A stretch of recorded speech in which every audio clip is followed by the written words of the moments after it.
Jérôme Cahuzac, de retour devant la justice aujourd'hui. Procès en appel pour fraude fiscale et blanchiment. L'ancien ministre du budget de François Hollande avait été condamné, vous vous en souvenez, à 3 ans de prison ferme en première instance.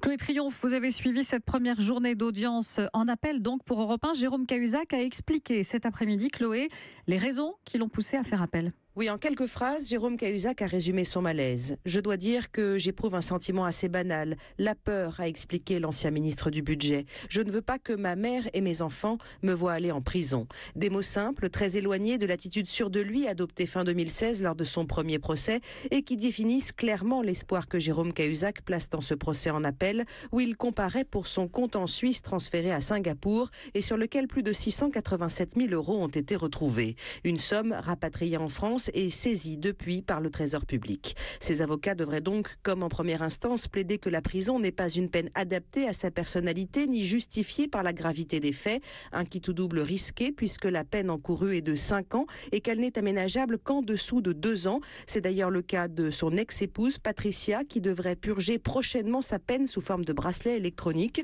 Aujourd'hui, Jérôme Cahuzac a simplement confirmé au président qu'il reconnaissait les faits. Il s'expliquera demain en détail. Cet après-midi, il a, comme en 2016, quitté le palais de justice sans un mot, sous une nuée de caméras et d'objectifs. Chloé Triomphe à la cour d'appel de Paris pour Europe 1.